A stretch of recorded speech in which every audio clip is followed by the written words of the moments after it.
Something like that. Hey, yo, you are staring at the city. It's Nathan. I got a very special guest with me here today. Can you go ahead and tell him your name and what you represent? Muja Messiah. Yes, sir. A.K.A. Muja Messiah. A.K.A. Minneapolis old dirty bastard. Wow. I saw you had just changed your Instagram to Messiah today. Can you break that down for me? I was writing a rap in this word cipher, and I was like Muja Messiah, and I was like, that's dope, Messiah, like Messiah and Sire. Oh, you got a cipher coming up Tonight, Oh, I'm gonna shut shit down. is it the Trap Right cipher? It's the Gladiator cipher. Gladiator School. That's crazy. That's the first thing I have written down. The Gladiator School. Can you tell me about that? Yeah, Righteous MC, shout out to him. He invited me on there, and he sent me some footage of what it's going to be, and it's just people rapping, you know, good old fashioned, a good old fashioned rap cipher. So I did the knowledge to some of the videos of the rappers that was on there in the past, and it's right up my alley. So I obliged to come through, and I wrote some exclusive shit just for this. I'm rapping over the Lloyd and Lil Wayne. Stop, wait a minute. When you just got my mind. That's my shit. Hey, it's little known that Muja can sing, man. Little known fact. Him and QA. Oh, everybody know that. Him and QA. I tell people all the time, if you had to describe me, it would be like New Edition and Wu-Tang Clan in one person. Oh, the Wu Edition or the New Tang Clan. my guy said the New Tang Clan, the Wu-Tang Clan, huh? Okay, Wu-Tang. okay, something like that. Hey, so when I met you, you were working a lot with D-Mill. Can you tell me about your relationship with D-Mill? How did you know D-Mill? How do you know him? Like, you know what I'm saying? I met D-Mill when he was in a group called the Stereotype Clique. He's been doing this for a long time. Funny story about D-Mill. He ain't gonna want me to tell him this, but I'm gonna tell it anyway. Please do. He said the N-word on stage, and Buddha Tide jumped on stage and smacked him. And he stopped rapping after that day and became the best DJ in the city. Shout out Buddha Tide. Buddha Tide. The most motivating individual online and in the world right now. Buddha Tide got some big hands too. That'll probably change someone's mind pretty Buddha quick. Tide beats up. He used to be. He's literally a Buddha. It's like the skinnier he gets, the more of a Buddha he becomes. Hey, shout out Buddha Juice, or what is it called? The juice. Buddha Bless. The Buddha Blends or something like Buddha that. Blends. Yes. Yeah. Yes. Mm-hmm. No, he's an inspiration, man. He's in Egypt and everywhere, just be chilling traveling, by himself. yeah. But I'm trying to be like Buddha Tide. But I say that story respectfully to say this: D-Mill is the one hip hop individual in the city that has been monetizing his efforts for years and is a staple in this community, and probably the most influential, biggest DJ in the city. D-Mill is Respect, man. Respect. a Twin City legend. Shout out to D-Mill. Shout out to Stereotype Clique. His guy Sean, he used to rap with. He's crazy as hell. I fuck with him. Yeah. Shout out D-Mill, man. Because D-Mill was doing his thing, and then Go was here. Do you know, was D-Mill with B96 back in the day? Was he with that? You know, my memory has no recollection. There it is. Okay, yeah. But shout out B96 because that's the throwback. I saw something on your feed. Oh, wait, actually, before I get to that, you had just mentioned something. You said he's been monetizing his efforts consistently. I feel like a lot of people underestimate the value. Oh, he was one of the first people that I've known. Especially up here. Yeah, locally. Yeah.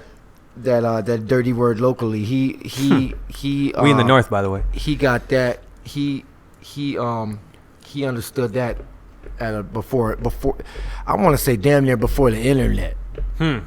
Like he's been club. I mean D-Mill probably DJs every damn night, man, and I look up to him in that aspect, and he definitely is getting his cake.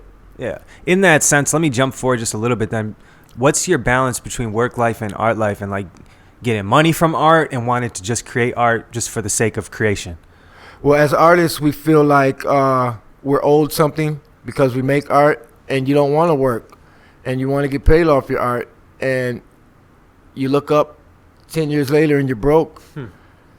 And you're like, how come I can't make money off of it? And you get mad at the fans and you get mad at everything, but you only got to be mad at yourself. There's no shame in working. It took me a long time to understand that. But, man, my work life is 50-50. I work 12 hours a day, and I go to the studio for, I go to the gym and the studio and work for 12 hours all on the same day, just because if I don't create and if I don't work out, my body ain't the same. I'm at an age now where I really understand my body and what it takes. If I eat this, I'm going to feel like shit. If I don't do this, I'm going to feel like shit. If I do this, I'm going to feel as best I can. And that comes with nutrition, being in the gym, playing basketball, and going to the studio and working. Especially up here in the cold, we got to stay active, got to stay healthy. Absolutely, yep. Absolutely. And it helps. The last year I stopped smoking weed, and it helps me get my ass 100%. It gets me motivated, yeah. Especially getting up in the morning, okay. especially because you're on that dad life. Yeah. But that's a lot of work. it even more than that. It's just that's the how much time is consumed with buying the backwood, rolling the backwood, smoking the backwood, buying the weed. The act of actually smoking became a chore. Man, I got so much more time. I got time to go to the gym and the studio now because smoking is a chore. And wow.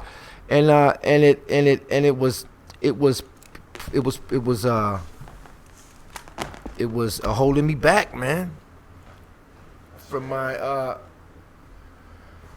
from who I could be, from my potential. Yeah. Or even just from just like daily happiness, Daily happiness was based on smoking or not. Yeah, that's crazy. And being angry or happy. Yeah, I know that feeling. and the freedom from not caring about weed. And you pull up at a restaurant, you go outside. Hold up, we gotta smoke first. Well, I don't. I'll be inside eating my queso dip. Oh, you already ordered? Hell yeah, I ordered. Not waiting on y'all potheads. Damn. Weed is such a waste of fucking time. I've definitely felt that way before, man, many times. I'm not gonna lie though, I still do, blaze right before or right after, but I've definitely felt that way, and I'm starting to maybe be more like you. So we'll see. Man, okay. I saw something on your feed. I'll go back to where I was before. I saw something on your feed. You're working with Baby Shell. Coming soon? Yeah. Well, that's been coming soon for a long time.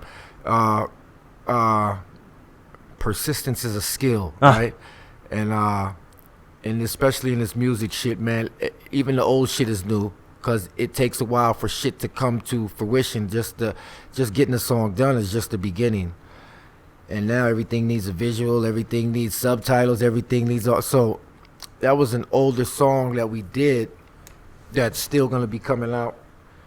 But I really respect Baby Shell's lyricism game and techniques as far as how he... As far as being, the... Right. Like the motherfucker speaking Spanish. Motherfucker be rapping his ass off. He got some breath control and shit. And I'm not a fan of the whiny auto-tune shit. I feel like niggas is whining. What the fuck, man? You whining. But Shell pulls it off exceptionally well. Okay, there he goes. Huh. Word. And you're... Okay, word, yeah. Shell is native. You're not native, though, are you? You're... No, I wish I was native. Yeah, you're a bunch of different things, though, right? No, my mom black, my dad white. Oh, okay. I don't even know what I don't know what kind of black I am, and I don't know what kind of white I am. My white dad was adopted, but I'm just white and black, man. I have no homeland. I was gonna say, how you find yourself in Minnesota? Moved here when I was like 4 or 5. It wasn't my choice. It was against. I had no choice in it, like being circumcised. I had no choice. I want my foreskin back, and I don't want to live in Minnesota. But you still here though. Well, this is home. Okay. I've raised children here. Straight. Hey, yep. And aside from the weather, and aside from the politics and the bullshit, it's an excellent place to, your kid can walk home from school for the most part. It's not so many places like that. I mean, So all those stories you see in the news, it's all nonsense. Like, oh, the crime is so bad, it's getting so terrible in Minneapolis. They put fentanyl in the Halloween candy. Yeah, I mean, it's hard to scare black people or people that are familiar with the hood with crime and homelessness and unemployment. Because that's just life. That's just life, man. That shit don't scare me. Just get home. Get home good. Don't get home safe. Get home good. That's what you had said. Take the good way. Mm-hmm. Yep, that's what you had said. I work at a middle school right now, so I know exactly what you mean, man. Absolutely. Okay, one other thing. I had seen you working with Nakara in like some basement studio, or like is that y'all? Is that where you normally work out of? That's like my guy White Hennessy studio. Yep. I started working with him in the pandemic because I sent him. I did a feature for him, and I sent him a song, and I killed it. And he was like, "Yo, that was dope." And I was like, "I know it was dope." And he was like, "But I think you can do it better." And I was like, "Huh? You think I can do it better?" I said, "Do you have a studio?" He said, "No, no offense. I'm just saying." I said, "No, I want to work with you." You know what I'm saying? I don't like to be around yes men. I like people that bring out the best in me, and that's how me and White Hennessy's relationship formed, and we've been working ever since. And Nakara, who I know is solo star, I used to rap with her father and them. I've known her since she was a baby, and she's always been dope. I think she's been rapping since 8, 9, 10 years old. She always was dope. So, and yeah, we got two joints that is fantastic. Good, man. Yeah, no, that's she's Minneapolis Chi-Town royalty. Her family is they one of them ones. Minneapolis royalty. Who stands out to you around here? Around who stands out in Minnesota? To you. In Twin Cities? Not like who should, but like to you. Who stands out? Prince, Lizzo, and Kevin Garnett. No, I'm just kidding. Hey. He said Prince, Lizzo, and Kevin Garnett. Randy Moss. No, I like who do I like? I like who stands out to me is Reefer. He recently moved, but I like Reefer. I like oh, okay. I didn't know he moved. Okay. I like Taylor J. Yep. I like everybody I'm naming already left. But my favorite is my son Nazim. He's just at a point now where he's just. You got a new project too, right? Yeah, the Adventures of Pimpolino. Yeah. And he's just watching him work is miraculous. I like but even like video people, mixers, DJs, personalities. Oh my guy, Exo Media. I think it's Exo Media. My guy Huey, he does this green screen work. He's phenomenal. Cloud Lord stays working. Yep. I love. Shout out Cloud Lord. I love his work ethic. Designers, painters. You know what I mean? Like anything really. Yeah. There's some people promoters on Instagram that I would have to look at my phone, but I'm You fuck with any promoters around here, or like promotion companies, or like, because sometimes I feel like the ecosystem is lacking, like for people to take advantage of like all these artists. They want every opportunity for themselves because there aren't that many opportunities, unless I'm just not looking in the right place, which is like kind of the point of staring at the city. Like it's we really looking, you know what I'm saying? Like trying to shine a light and shit. Shit, I'm not too familiar with the promoter it's all good game. yeah, no, I kind of been asking about where to do shows, and everybody says 7th Street, Minneapolis Cafe, Amsterdam, but everybody got the same. It's the same cycle. Thing, huh? It's the same cycle. They got the Underground Music Cafe though. Like, is that the one that you were just saying? No, I'm talking about the Minneapolis Cafe downtown, where the 418 used to be. Shout out to the 418. That might be before me. OGs know what I'm talking about. Yeah. They had an episode. They had the 418 on the episode of the first 48. It was phenomenal. But you had said local royalty, Chicago, Minneapolis royalty, right? Like, once you say Chicago, you're bringing in like a bunch of other artists too. Like, even like, I mean, I don't know. Like, who's the most well-known artist out of Chicago? Is it Kanye? West? Is it Kanye? Yeah, it would be Ye, right? Yeah. I mean, yeah. I mean, you know. Speaking of Ye, how you feel about Ye? Or do you even pay attention to Ye, or you don't care? Yes. Last night I had a dream that I had to go to my homie's crib. That's the other thing about not smoking, man. My dreams be off going crazy, chain. huh? Oh man, no, I had a dream the other night too, man. Yep.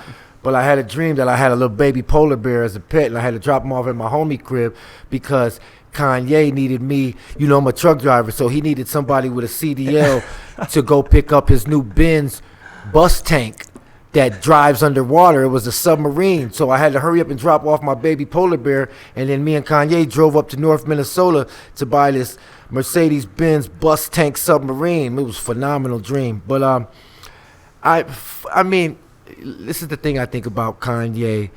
Just shut the fuck up. A lot of the times. Whether I agree or disagree, who cares? My point is this. If you talk enough, you're going to say something wrong. And if you talk enough, you're going to say something right. But if you talk too much, nobody gives a fuck. Just shut the fuck up, man. At God a certain gave point. You 2 ears and one mouth for a reason. Oh, that part. Okay. I'm tired of that nigga, man. I ain't going to lie. Do you listen to his music? And you know what else I don't like about... I mean, he's an icon. I fuck with...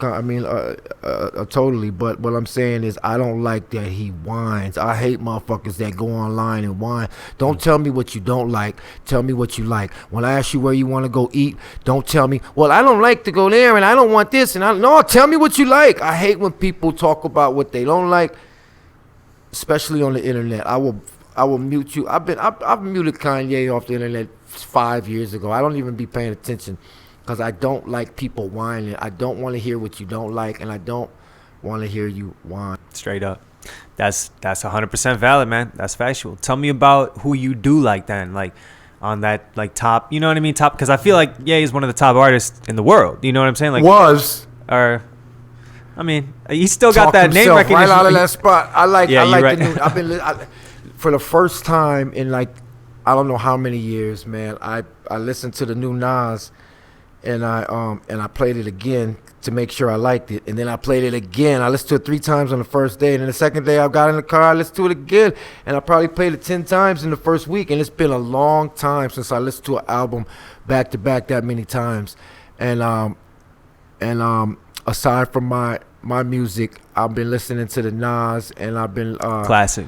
And then I get in the car and I go on Spotify and I type in 80s R&B and I listen to I've been listening to old Lil Wayne shit recently. I think Wayne is so phenomenal, but I heard the new Ab Soul today. That shit was quite impressive. Shout out Ab Soul too. Yeah. But Black Lip. But other than that, I think rap is super repetitive, and the creativity is declining from the merch, from the styles, the way people rap. Whether it's the double time, they all sound the same. Whether it's spinning the block, killing the ops. Let me ask you this: what's the best thing that could happen for Minnesota hip hop?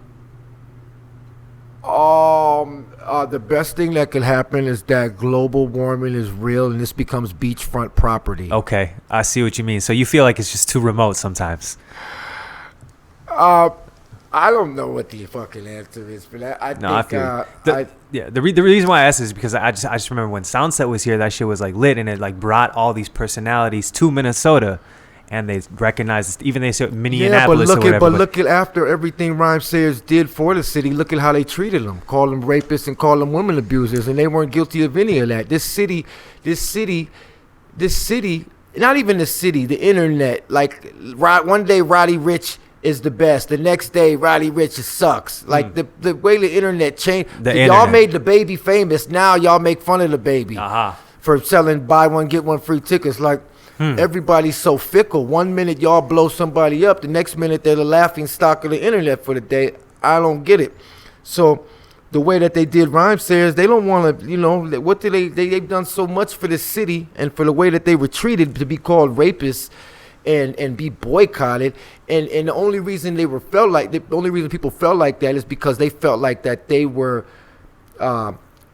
what's it called? Guarding the door. What's that called? The gatekeeper. They felt that they were gatekeepers. Nobody's a gatekeeper. Nobody can boycott you. Nobody can blackball you, and nobody's a gatekeeper. That responsibility is on you to make yourself successful. And so many people blamed them for the lack of success they had, so they had a reason to take it out on people when all they were doing was providing opportunities. And Soundset was the greatest thing that ever happened to the city. And I call Slug at least once a week, and I say, "Hey man, dude, Soundset again," and he says, "Fuck that," and he hangs up on me. Wow. He doesn't hang up on me. That's my brother. But what I'm saying is the way that this city treated them. But no, just the scent that you expressed there, like I see what you mean, man. But no, I hear what you mean, and honestly, it makes me a bit upset as well, because I'm just like, wait a second. If the criticism is gonna come from this many people, I should see something else bubble up after, right? It's been what, 3 years now?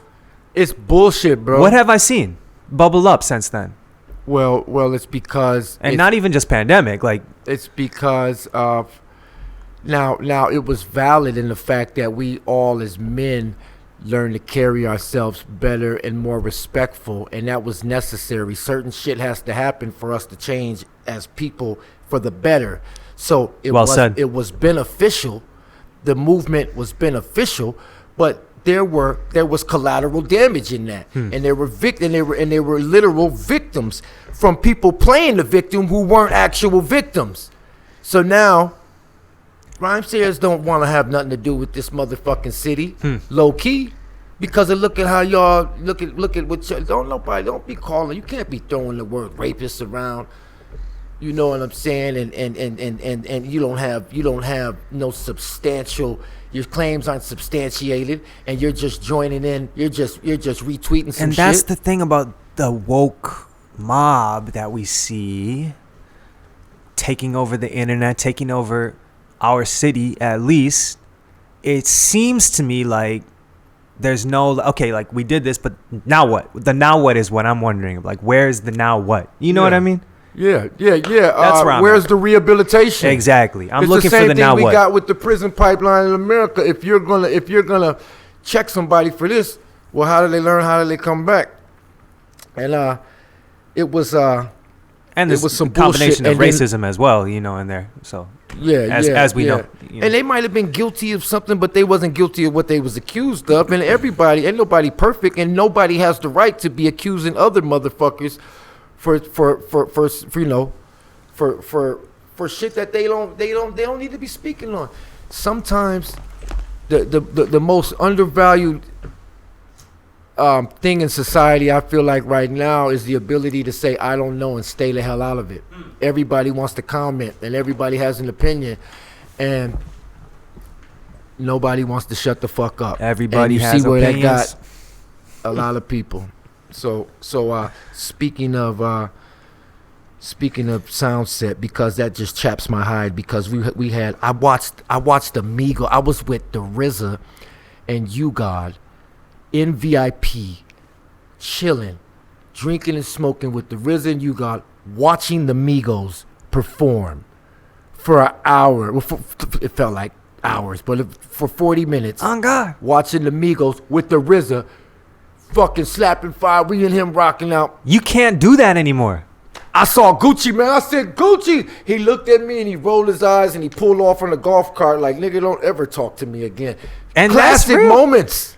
Man, and that's crazy. Like, you literally would not have the opportunity anymore to watch the Migos.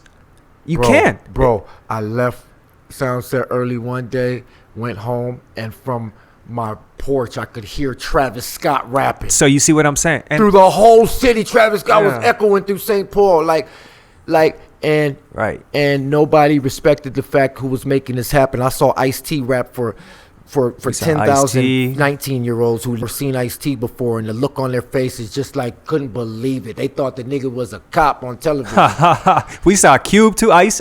Speaking of Ice-T, Ice Cube. Yeah, man, like that shit Cole, will never be duplicated. Mac Miller and- back in the day, back when they did it at Canterbury. You remember that? Of course, come on, Yeah. man. I was at every single one except You said for you like went to every one. single. Yeah, yeah. So, anyways, I just wanted to get your perspective on that as well. But I saw Fifth Element. I was driving past Fifth Element because I work over there in Uptown, and I saw that they might be opening. I saw like the front. You know how they had it all boarded up. I saw those boards were pulled off. I saw some paintings in. I don't know. Maybe they're getting it going again. Sounds like you think that would be a good thing. I think that would be a great thing as well. Speaking of getting stuff going again, Messiah Monday.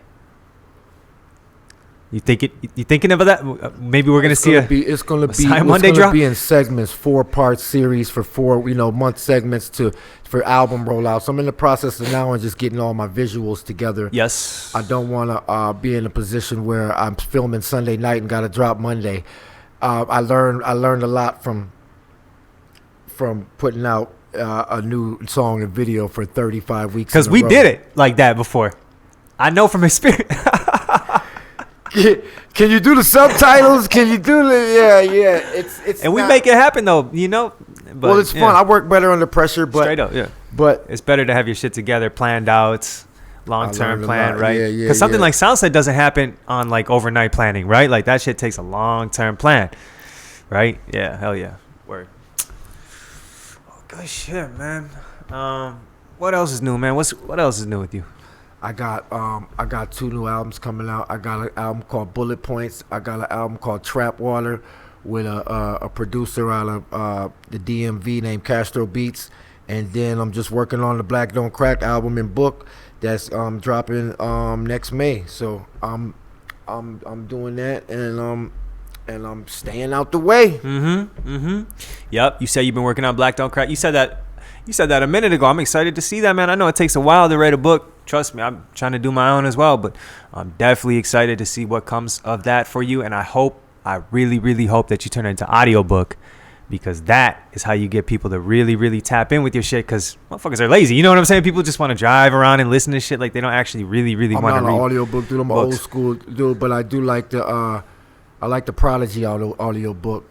Yo, I was outside of the tunnel and I was gonna shoot him, but then I thought, if I shoot him, I go to jail, so I didn't shoot. I like reading Prodigy's book in his voice. It's fucking very entertaining. So yeah, I'm definitely gonna make it an audio book, and yeah, man, a lot coming up, man. So and just working with my son, and excited to see where he goes on the next level, and then just working every day and trying to stay out the way and try to get on the airplane every 2 or 3 months. You know what I'm saying? Mm-hmm. Yes, sir. Because, look right outside right now. All we see is snow, and it's gonna be like that for the next couple months. So that's a fact. For the next couple months. For the next 7 months. Yeah. I gotta stay optimistic in my head though, man. I gotta at least put some sort of optimism on, because I'll get caught up. That's why I called it the North Base. Because, like, we really up here in the north, like, it's remote. You got to go all the way to Chicago to get to another city type shit. You know what I'm saying? So we got to prepare. We got to stay together. You know what I'm saying? Get down. Create that body heat. And literally, if we do this enough, or I plan on keeping on doing it, people can know that this is a place to come and find warmth. You know what I'm saying? So I like that. You can come. We staring at the city. Come and get warm. Muja Messiah. Is there anything else you want to add? Oh, man. 1 or 2 more things. Shout out to all the black dudes that went to see Black Panther with white women. Other than that, that's all I got to say. Another classic quote by the God. I appreciate you, man. Respect. My brother, thank you for having me, man. Absolutely, man.